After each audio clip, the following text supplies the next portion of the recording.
Hello, Starla. How are you? Hi, I'm great. Thank you so much for interviewing me today. And thank you very much for giving me this opportunity to interview you. So, friends, we have Starla here. Let me brief about her. Starla is not your typical manifestation coach, though the topic is about manifestation today. After surviving cancer, which is not a joke, Stella, surviving cancer and a spiritual awakening, she decided to dedicate herself to self development, utilizing manifestation and mindset hacks. So we'll find out few of the hacks what she uses. And after a deep meditation session one evening, she realized that she could also help others. So now you decided to share your gifts as well, Starla. That's amazing. And that Absolutely. is when her coaching business, Guiding Star, was born. I love that name, Guiding Star. Thank you so much. Starla centers her coaching style around teaching clients the art of self compassion, gratitude work, and finding true inner happiness. She has a podcast and a successful blog called Spiritual and the City on her website. So, friends, all the other details to reaching out Starla will be made available in the YouTube description as well. So, let us go back to Starla. Okay, Starla. Tell me about what motivated. Like, yes, I understood that after deep meditation, you realized that you wanted to help others, hmm and still, even after that, like, was there any conflict? Hey, who would listen or let me share my gifts about manifestation and all that? Not really. It was amazing. I mean, that's how I kind of knew that this was my soul calling. Okay. I've previously been a model. I worked at an oddity shop for many years as well, and I've always loved what I do when I'm doing it, but this was just my passion. Everything about it just lights me up. So step after step after step, it just felt natural and normal. And I've just kept going with it basically. Okay. Awesome. Starla, since you said you were a model, you are still or you were a No, model I previously was previously? for many years, from about the age of 18. Okay, so Yeah. there will be a lot of people who wants to be a star model or an actor, and somewhere there is this desire, and they will be feeling like I don't like myself. Maybe I'm not enough. Maybe I don't. I'm not good enough. There are so many people who are talented and all that.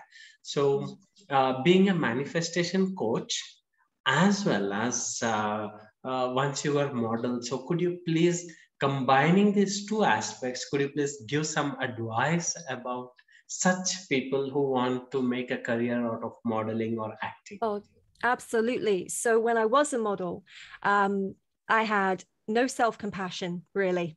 Okay. I had hardly any confidence. I Mhm. had walls, and they kept me protected. And people would say to me, "You're an attractive person, you're great at modeling and things like that." And so I would go, "Okay, so I'll be a model. That's where I fit in this world." Um, the only total enjoyment I got out of modeling was being a blank canvas, being an artist, because I'm also an artist. And I loved being able to just totally retransform myself every single time I did a photo shoot. But back then, yeah, I had very little confidence. Okay. And so it is absolutely paramount that whether you want to be a model or an actor, anything, is to find self-confidence. Okay. Okay. It is so important, but self-confidence, not from the place where we usually understand where self-confidence comes from. When I got into self-compassion work, that is where I found true self-confidence. That So was my next self-compassion. question, and thank you for bringing Yeah, this sorry. self-compassion. No, no, no. You read my mind, and thank you for opening, starting about self-compassion because okay, Starla said to be confident. So Okay, let me be confident. How is that possible? So that's where you brought the Yeah. self-compassion. Please tell more about it. Exactly. And I had no idea what self-compassion really meant, Uh, throughout most of my life. It's like, well, be kind to yourself. Okay, but how do you be kind to how? yourself? I Yes. know how to be kind to others, but how do I use that on myself? And there's a number of different things that you can start doing. And one of the most amazing things you can do is start flipping your thoughts. Mhm. So you just it seems like it's such an easy process, but maybe sometimes overcomplicated. Within the same momentum of having a thought, Mhm. you will just simply say something like, well, I don't feel like that anymore. Or actually, I choose this version of myself. And the more you do it, the more of the repetition, it becomes natural to you to be able to feel that way and to talk to yourself in that way. Okay. So again, I'm gonna ask you the most frequently asked question, like, what did I do great so much there? I need to feel good about myself, or I didn't achieve so much like others. So what is there to feel great about? So how can I feel self-compassionate? So It is using a bunch of tools to just make yourself feel completely content within. okay, And when you do that, you just start to view the world in a different way. You really do start to stop and smell the roses, essentially. You find enjoyment in the smallest things. And I think that is really living life at the end of the day. It's about embracing everything that you already have and being really happy where you are, but still going towards those goals, still dreaming big and manifesting and making it happen. And you get there quicker when you're already happy with who you are and what you have now. And that's just the foundation, really. wonderful. I like the word foundation because also thank you for the advice, Starla. That what you said is be self-compassionate with yourself. Be grateful to where you are, and also work towards the goals Yes. in parallel. Yeah, Yes. if a person starts judging or comparing with the achievements of others and Mhm. achievements of self, definitely the self-compassion won't happen. Yeah, I mean, there's a number of things you can do. One of the things I love to do is scripting and journaling. Scripting more for manifestation, but journaling just as an everyday practice. And it really helped me with self-compassion. So sometimes you don't have somebody you can talk to. Sometimes, the people you do have in your life wouldn't necessarily understand what you are going through because they maybe haven't gone through the same thing. So you can basically get a journal like you would as when you were a child and you had a diary, but you do it in a slightly different way. So you would write out how you were feeling, but then you would kind of almost talk to your internal therapist. you know so I felt like this today and it didn't feel so good. Well, why was I feeling that way? And how did I express myself? And how would I express myself differently? And how did that person feel when I said what I said to them? And just basically questioning yourself. And when you do that, your inner guide, your internal knowing system will always give you an answer. And you start to become a best friend to yourself by doing a practice like that. Amazing. I like these words: internal therapist, internal, internal guiding system. Yeah, And because we all have one. And so many people throughout their lives, I mean, as I did, look for external validation. They're constantly looking for an answer to make them feel like what they want to do is the right thing to do. And the more you look for people to praise you outside of yourself or look for answers outside of yourself, you're just going to keep being in that vicious cycle of never really trusting yourself and knowing yourself. And I just think that's such a shame. Now I understand myself how to do it, and I can teach others how to do it. I just want the whole world to feel that way. Amazing. And since you started teaching others as well, I mean, I want to use the word, instead of teaching, I want to use the word sharing your gifts. Yes. Yes. Yes. So when you talk about manifestation, there are so many misconceptions about this word itself triggers. Hey, be practical. Don't go into that manifestation part.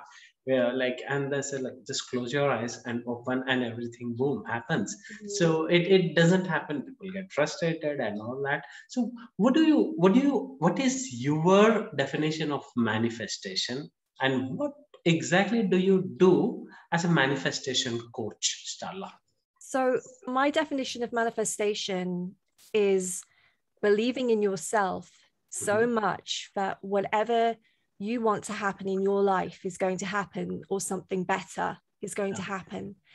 It is a belief system. So almost, whereas if you're religious, you're kind of looking for that outside help to come in. And with manifestation, it's more about going in to present whatever is going to come from within, without. So I will always ground myself first when I'm manifesting. And honestly, it's about keeping it simple. Actually, it's about keeping it really simple.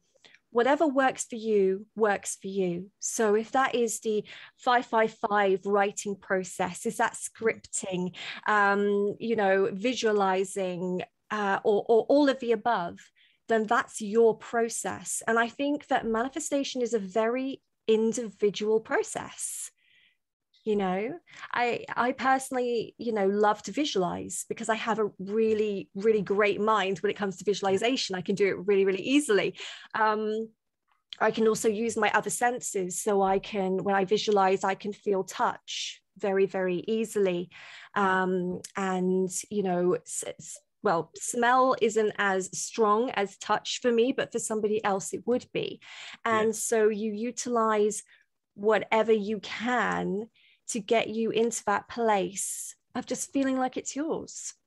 Wonderful. It's done. You feel good about it. That is absolutely paramount. So you've got to feel really good about it, and I think any other manifestation coach, will say exactly the same thing. It's not, true manifestation coach will say that wanting to have that thing is literally really nothing to do with it. It's all about the feeling that you're feeling about having it. Wonderful. Okay. So there's a relationship coach, there is a sports coach, there is executive coach. What exactly do you do when a person comes to you? Could be like, let's say, relationship. Someone is having a pattern of breakups, Sure. and like, okay, all men are not trustworthy, or all women are not trustworthy, because each time I approach them, there is this incident and they attract wrong people. So now, let's say this person has come to you, and you're a manifestation coach. How do you help people? I help people to, it may sound a little bit brutal, but I help them to realize that they are the problem.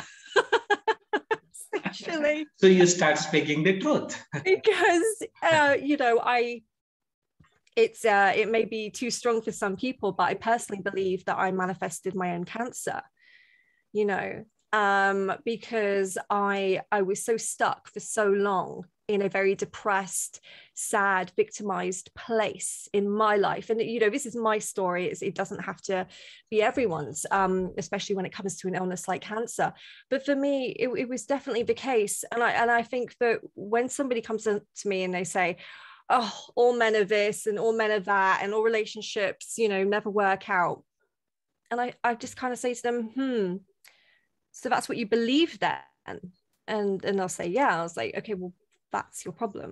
That's where the problem lies, not your problem specifically, but that is the problem as to why you're not getting to where you want to get to in a relationship.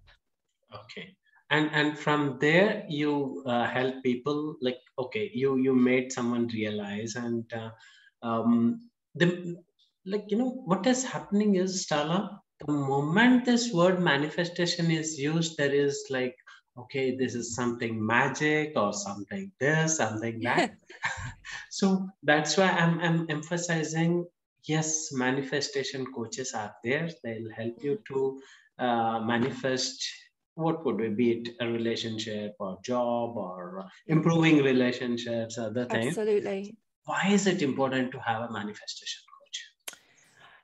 I don't think it is important, actually, and I know I might be shooting myself in the foot here, but I think that it's only important if you've tried everything you can try and you still haven't got where you want to be. Okay. It's so important for people to understand that all I do is I help them find the power within themselves. Mhm. I guide them to find that power to be able to transform their own lives. Because I'm not a tarot card reader, I'm not a fortune teller, but what I can definitely see is a pattern that somebody else might not be able to see. Okay.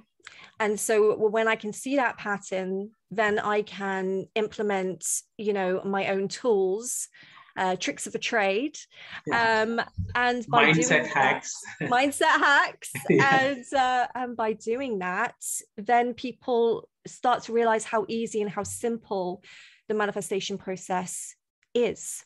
Okay. Because we've all been manifesting since the moment we could, put that feeling of wanting something and matching that alignment with the universe. We've all been doing it since we were little anyway. So, I remember the first time I manifested something. Well, it's probably not the first time, but I remember it was when I was about 4 years old, and I was in America, and we had just moved to the States. And I remember standing in this restaurant, and I looked at this little baby cradle, and I thought that my dolly would really love that cradle, and I imagined her in the cradle. I saw her in it and everything, and then it was about 10 minutes later that the lady behind the bar came out and in a beautiful Southern accent asked me if I wanted it. And that stuck with me.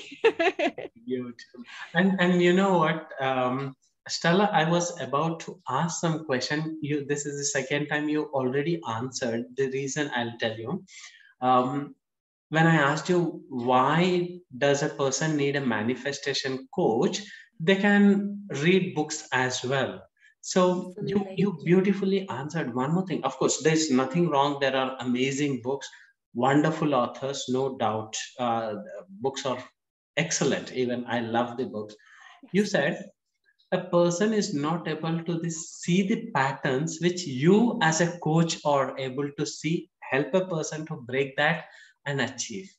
That's where the Exactly. importance of coach comes It to is see. any type of coach, even Yes. if you've tried exercise yourself and you're doing home exercise and you can't quite get those results, maybe it's time for a personal trainer. Yes. And so I'm like a spiritual personal trainer, essentially. I'm just going to say, okay, let's just take everything out of the equation. Let's make it very, very simple, but your case is unique to you, because until you're able to apply the mindset hacks, you're not going to see the changes. So you can read the books and you can watch the documentaries, and you can do everything like that, but until you actually put it into practice, you're not going to see the results. And I think when you have a coach, you've got somebody who's like this amazing cheerleader, that's going to help you keep on track with where you want to be going. And I haven't had one client that I've worked with that hasn't seen results very, very quickly, because they've gone from you know, reading the books and doing all the work and everything and scripting and going, but why isn't it working? Why isn't it working? And then I go, well, if you do this, and this, and then, you know, it all falls into place. Exactly, because in the information age, obviously all the information is available. It's not It is. only Yeah. about holding the information, or it's not about the technique. It's about the understanding, awareness, and implementing the right things in the right time. So yeah, I put it into practice the other day. You know, even as a manifestation coach, I've lived my life another way for more years than I've lived my life this way. So I'm still going to fall off the wagon as such. And I lost a really expensive headphone. Okay. And I was not, you know, I was not happy inside of myself. I thought, oh my goodness, I really don't want to lose this headphone. Long story short, basically after doing very short walks back and forth for 20 minutes, I decided no matter what, that headphone was coming back to me. I imagined feeling it in my hand, the texture of it. I started saying, thank you so much that I've got this headphone back. And then I started thinking about the reasons why I'm so grateful to have that headphone back, because my music allows me to escape and to enjoy and to dance. You know, all the reasons I could think of. And as I got closer to my home, this headphone turned up in a place that I hadn't been. You know, and and even I, as somebody who believes in, you know, every law there is, the 12 laws and everything, I was still shook because it was that moment of, yes, because that's what this is all about, you know, those happy surprises when you just believe in the process. Okay. Why is so much emphasis given on the gratitude work, Starla? Not only you, any manifestation coach or any law of attraction teacher gives importance to gratitude. Why? Yeah. All I can say, just the story I just said to you, you know, the moment I started to reel off all the ways that I was grateful, along with the absolute belief that it was going to come back to me, the magic started to happen. Okay. You know, tell me more. It's, you know, at the end of the day, I think gratitude is just such a powerful emotion. It's such a powerful feeling. And I think it's, you know, personally, it's what we're all born to feel and to realize every single day of our lives. You know, it that makes was very everything, deep statement. It makes everything easy. It makes everything loving. It makes everything fantastic. So, you know, you really want something that you don't have, but then you feel, you know, say if you want a house, you know, but you don't have that house, well, then you feel grateful for what you do have now. And that's not going to stop you from getting that thing. That's going to get you there even quicker. Yes. Because you're just grateful. You're grateful for breathing every day. You know, when I wake up in the morning, I do say, I'm so grateful I woke up today. I'm so grateful I get to live today. I get to enjoy today. And just using a few affirmations like that in the morning can make all the difference. Amazing. Thank you about telling that. Like, you know, gratitude is a powerful emotion. And this reminds me of a small incident in my lifestyle. I was hating some job. I was like, I want to get out of this job. I don't like these people and all that. I was still there. And one day I remember telling that, okay, let me be very grateful for this job, because I have this job and I'm grateful to this. Yeah. And surprisingly, I was fired. And then what? I started feeling grateful and I was fired. Then coincident, the series of incidents happened. I ended up with a beautiful job.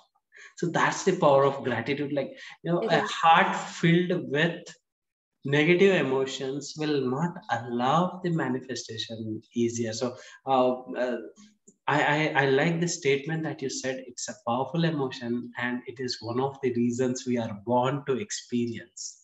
That was a absolutely amazing statement. Absolutely. And you know, and also again, gratitude is coming from within. You're grateful for everything from within. So when people talk about asking the universe for something, for example, I find this is an interesting area because when you're asking the universe, essentially, you're not asking God, you're not praying, you are opening up that you're opening up that pathway to be energetically aligned with the thing that you want, so that pathway can bring you what you want. So by being grateful, you're then opening up to receiving. Beautiful. So it is and whenever I think dissolving the blockages, removing the blockages, 100%. I would say that the number one, and I know you're going to love this, the number one thing to use when removing blockages is EFT. And we were telling something about gratitude whenever I think, and I sorry, I interrupted you about gratitude part. Sorry, say that again. You were telling something about gratitude, like whenever I think about gratitude, and I just shared something else. Yeah, no, just whenever gratitude is just everything to bring everything to you, but it just makes you feel really, really amazing at the same time. So it's like it also has the power to change circumstances, like you said about your job, but not just so like getting fired from a job. If you start being grateful to that boss who you really find annoying, that boss is going to start to change in front of your eyes. Yes. You know, if you start being grateful for your partner instead of, you know, saying things to your girlfriends about them and how terrible they are and they never do anything for you and everything. Well, step up, because you're part of the relationship too. Step up and you know, start being grateful for that person. And it's about looking for the positives versus the negatives. And I don't think social media really helps these days with that. You know, I talk about this all the time, and I'm going to be talking about it more on my social media channels because which is funny, but I think it's with great power comes great responsibility. You know, social media can be amazing, but at the same time, you know, you're reading things and you're seeing things. And so when it comes to relationships, you know, when I have a client that comes to me and they're having troubles with relationships, I find always that Facebook, Instagram, TikTok are giving them these, you know, subconscious beliefs, extra subconscious beliefs, you know, to say, you know, but I do believe in relationships. And then you've got, you know, memes saying, yeah, but look out for the red flags, you know, and then people literally will start looking for those red flags and then, you know, fall into that fear place. And it's so unfortunate, but the more people can just be grateful and happy with what they have and look for the positives in life over the negatives, their life will start to transform. Beautiful. Thank you for making people aware that how the information that we receive, what I call it as mental diet, what we receive impacts us. And Starla, one more very interesting question I received by a person who was practicing gratitude religiously. Okay. And she came up with very unique question. Okay, she said that, Nizam, I have been practicing gratitude from the past 1 month, but I realized how boring person I am. I have the same thing. I'm grateful to the house I live, to the water, this. And when this is, after some point, I started feeling that how boring person I am. I'm writing every day. There's nothing new. So what should I be grateful for? And then she created a new story, new belief out of it that I'm a boring person. So I stopped writing how boring my life is. So your advice. Yeah, my advice would be you're not a boring person at all. What you've recognized is that whatever you're writing about is not sparking you up. It's not, you know, it's not making you feel really good. And so since manifestation especially became really, really big at the beginning of the pandemic, for example, I've been practicing it years before that. And anyone else that has, I think we were all kind of a little bit shocked at some of the things that were coming out, like this is how you get this and this is how you get that. And one of the things was people saying, well, it's all about the gratitude writing, and almost like just write down words and things will just happen and they will come true. Well, if you believe they will, sure, that's absolutely true. And if you are writing, you're doing gratitude writing and you believe those things and they make you feel so amazing, then sure. But if you're just writing things down, you may as well just be writing your shopping list. It's not about the words you're writing, and it's not about the magic ink and the magic pen. It's about everything in here. And so something that I teach people is when you're doing gratitude, when you're doing affirmations, whatever you do, always, always, always really step into that emotion. So if I said I am so grateful for the air in my lungs, I wouldn't just be like, I'm so grateful for the air of my lungs. I would be like, I am so grateful for the air in my lungs. And I would just take a few seconds to just really feel how that feels to breathe. I am so grateful for all the money I have in my life. Well, I'm really going to step into, I'm so grateful. I am so grateful for all that money in my life. And then my mind's going to be like, why are you so grateful? God, I'm so grateful because I have a roof over my head. I get to buy organic food. I get to, run my car. I get to travel to see my friends and my family. I could jump on a plane if I wanted to. Do you know what I mean? Like, I am so grateful. And I think that's something that a lot of people miss with gratitude writing, is they're just not stepping into it. Okay. So this, if I have to share something, this is the biggest takeaway. Mm-hmm. Do not write your gratitude like a shopping list. Mm-hmm. Feel it and write it by stepping into the emotion. Wow. Yes. Wow. Yes, absolutely. It's all about emotion. It's all about emotion. Yes. Wow.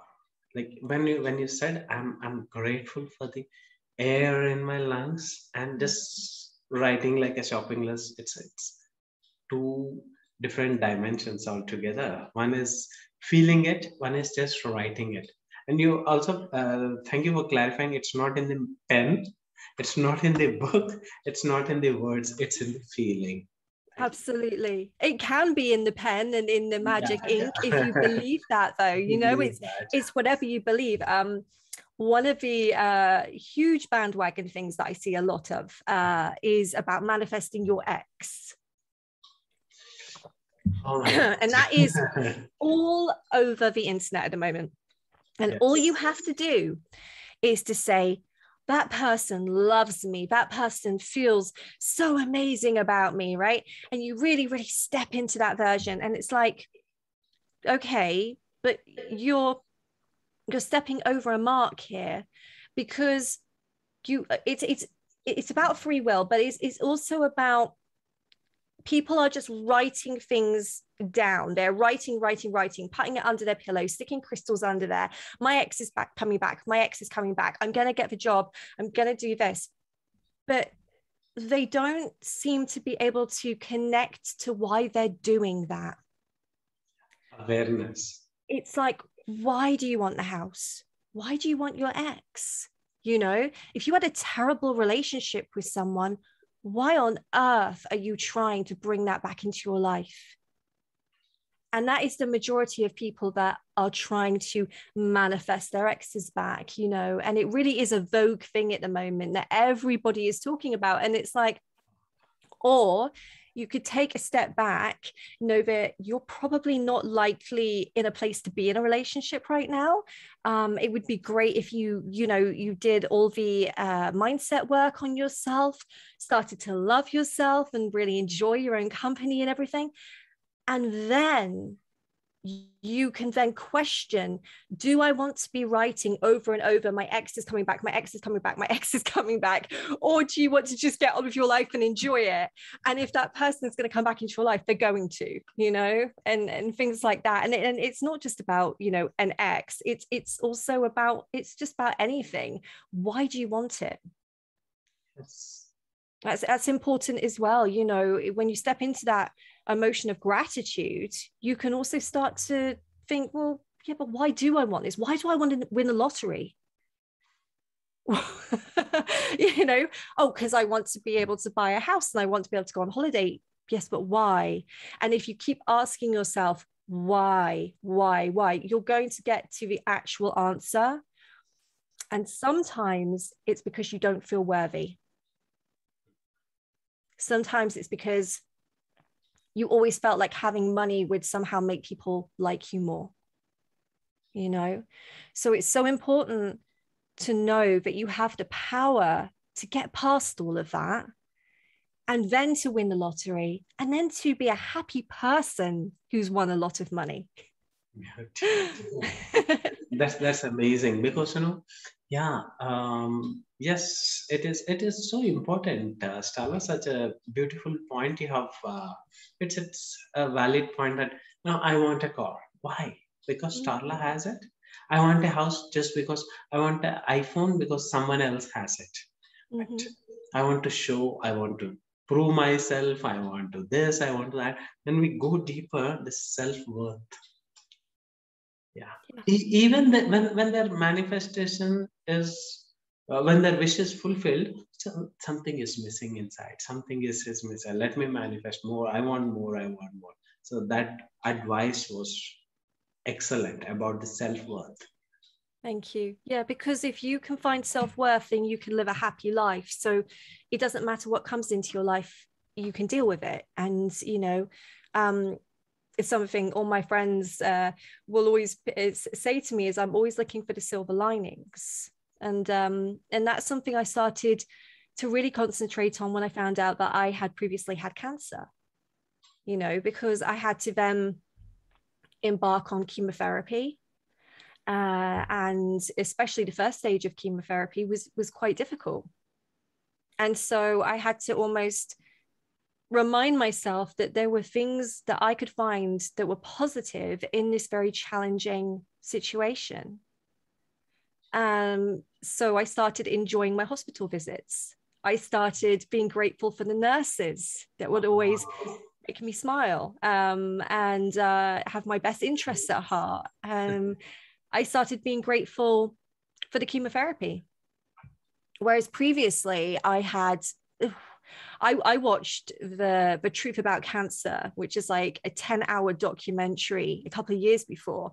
And so I was completely convinced that if I ever got cancer, not knowing at the time I actually had it, which is kind of amusing, that I would never do chemotherapy. But when I was told that it was probably a good idea, I knew, I went inwards and I knew that the answer was you'll be absolutely fine if you do it.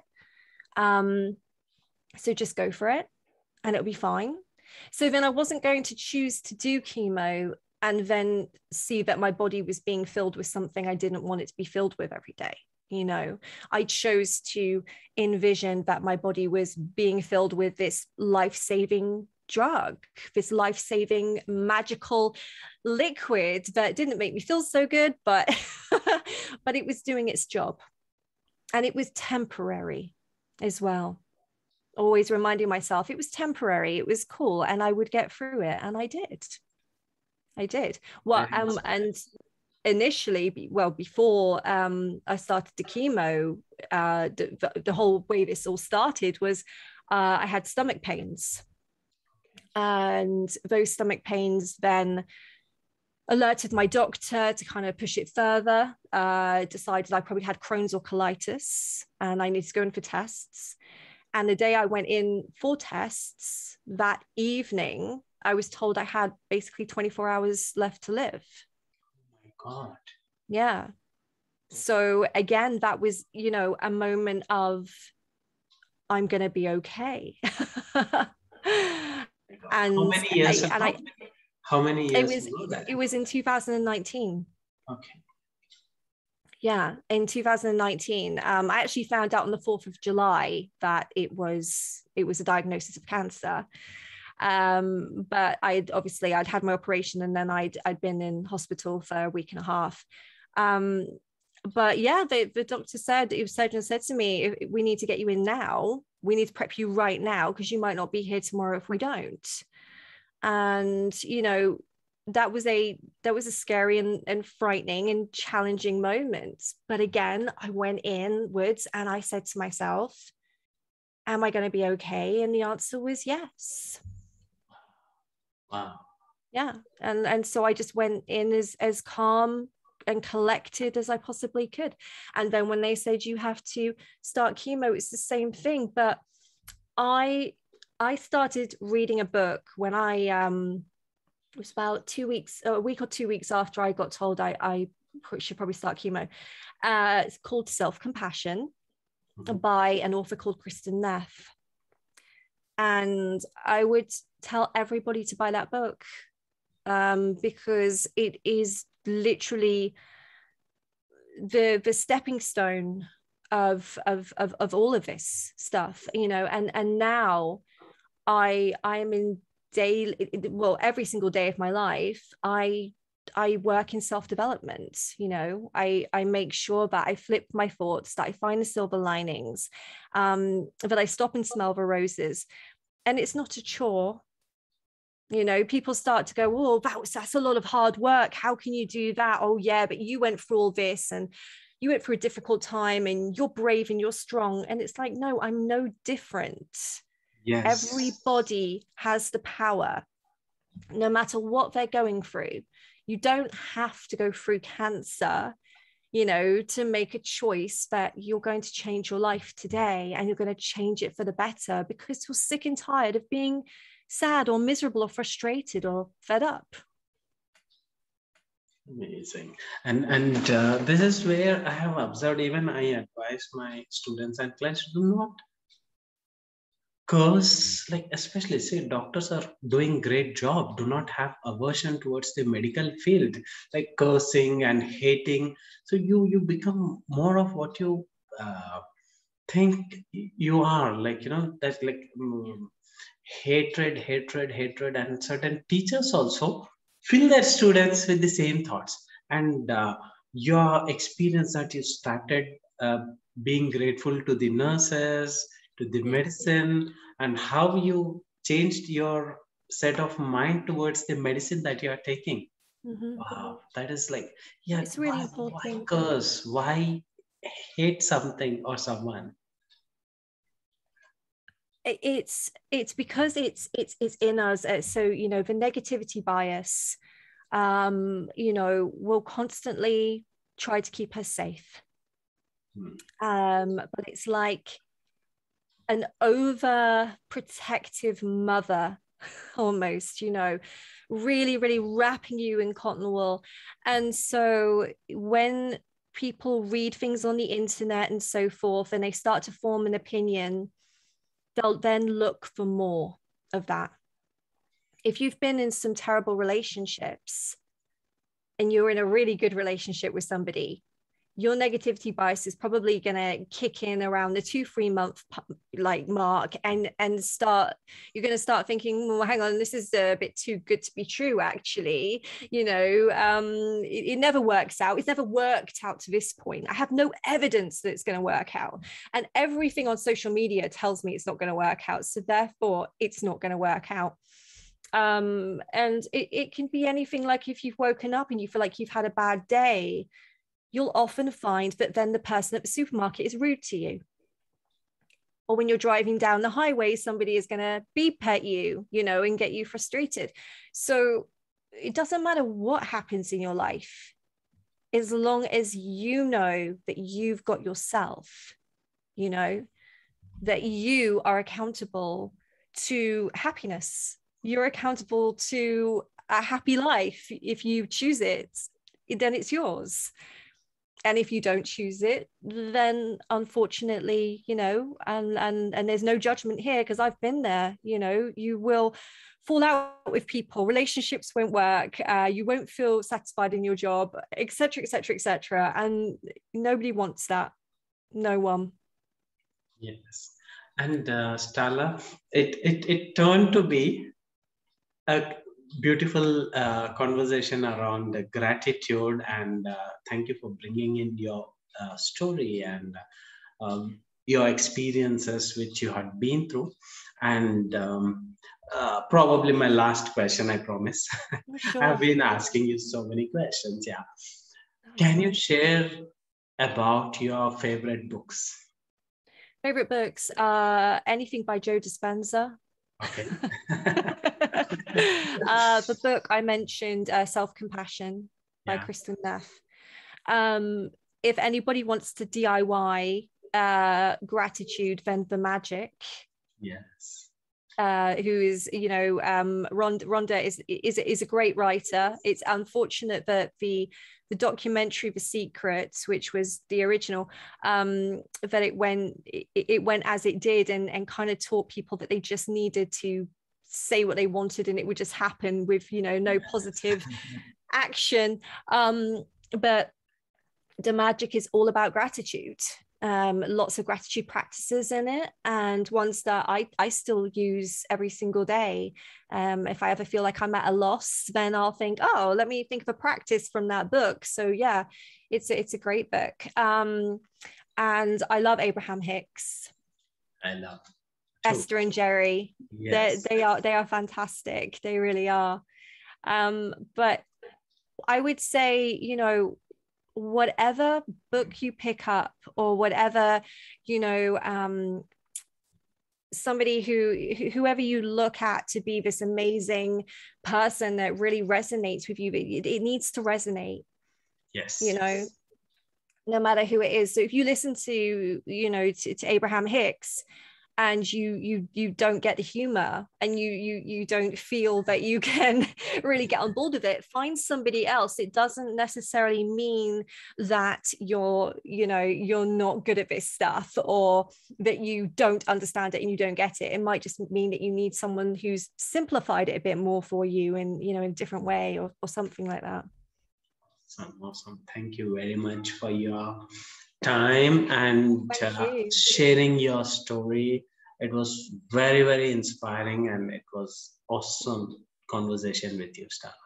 I've had a great time. Thank you so much. Thank you. And Yes. And if anybody wants to find me on all my social media, I am at She's a Guiding Star. And my website is www.she'saguidingstar.com. I have a podcast, I have a blog, I have an Instagram which is chock full of all sorts of mindset tips and tricks, because I love writing. I love helping people, just on a daily basis, really. So if you want to find me over on my social media channels, then I'll look forward to seeing you there. Amazing. Thank you. Thank you very much, Starla. Thank you so much.